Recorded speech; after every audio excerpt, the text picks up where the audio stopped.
My first 3 years of high school can be summed up into two categories: schoolwork and sports. I loved being busy at all times, and playing 4 sports definitely took up a good portion of my time. One day, my homeroom class had a surprise visitor. A tall, gorgeous, perfectly polished woman from the Thomasville Center came to speak to the junior girls about a pageant that was going to take place in March. I listened intently as she explained the process of the pageant. Most of the girls in my class seemed uninterested, but I realized this was my chance to prove to people that there was more to Haley Caldwell than just softball bats, basketballs, and shin guards. It was time for me to prove to myself that I was more than just a student athlete. I kept my entry to the pageant a secret for as long as I could.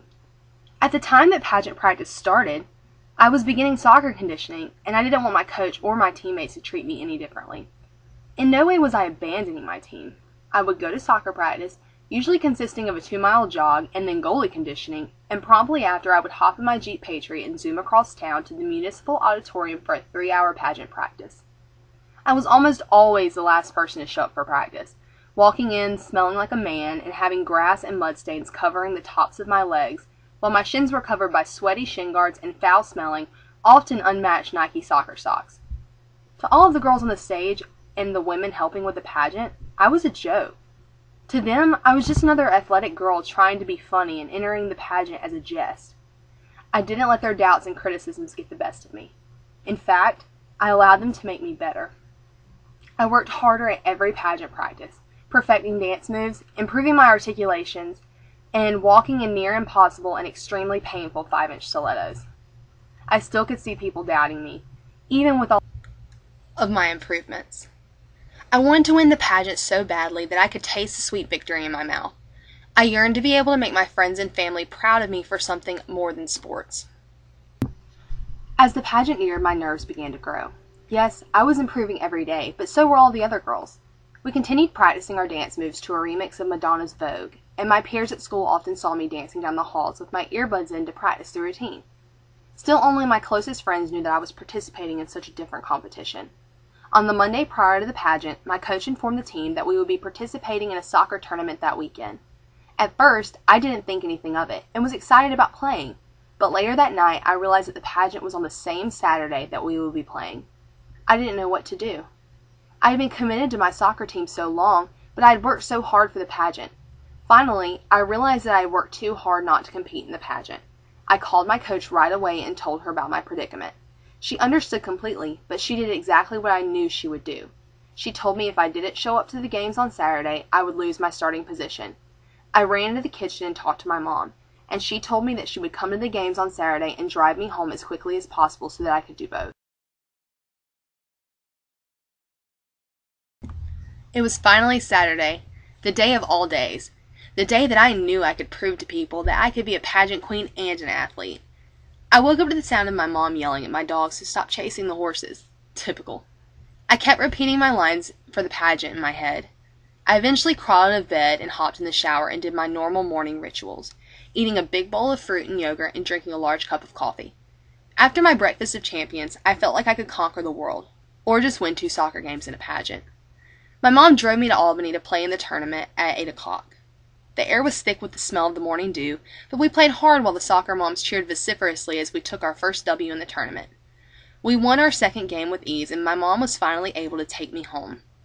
I was rushed at my house. We arrived around 1:30, and I had 45 minutes to make myself somewhat presentable for the interview I had at 3. I straightened my hair and dabbed a bit of makeup on. I was out the door with 5 bags in hand, and I was ready to dominate. After my interview with the judges, I went back to the dressing room upstairs and did my hair pageant style. I used a whole bottle of hairspray as I curled my hair into soft ringlets. It didn't look too bad for a homemade job. I didn't have to be ready until 7, but I wanted to go ahead and be prepared so that I could practice my lines and my moves in the mirror. 7 o'clock finally rolled around, and the lights of the auditorium dimmed as the seats squeaked with the restless, nervous friends and family members of the 10 contestants.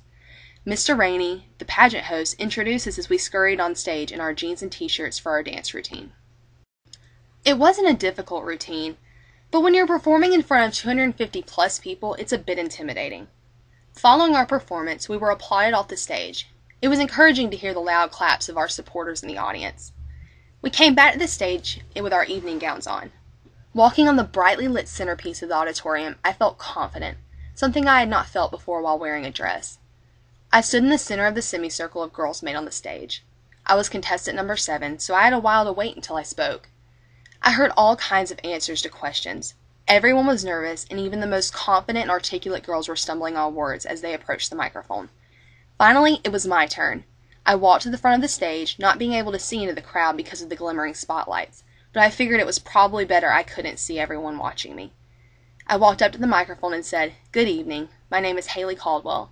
I attend Brookwood School where I play 4 sports. I am also a member of First Baptist Church. In the fall of 2011, I plan on attending the Georgia Institute of Technology and majoring in civil engineering." I backed away from the microphone smiling as I listened to my fan club applaud my opening. I made my way back to the center of the stage while Mr. Rainey told the audience more about me. The final contestant ended her opening and walked back to her spot. We exited the right side of the stage as the judges tallied their votes. All I could hear were whispers coming from amongst the audience. We re-entered stage right. It was the moment of truth. Could I really prove to people that I was more than an athlete? Mr. Rainey received the envelope from the judges' table and opened it slowly. I stood in my center stage spot, shaking.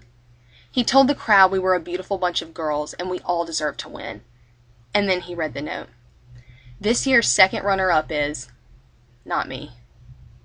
This year's first runner-up is... still not me. And your 2010 Rose Queen is... Everything went black. I couldn't see the blinding spotlights anymore. I didn't even hear my name being read. People came towards me with roses and crowns and sashes, and I didn't know what to do with myself. I couldn't even organize my thoughts because of the shrieks coming from the black yonder that lay in front of me. People can do anything they set their minds to. I set out to prove to others that I could be something more than just an athlete. I wanted everyone to know that when I have a mindset to do something great, I won't stop until it's done. This pageant taught me that even when you're doubted, even when you are the true underdog, you can do it, as long as you believe in yourself.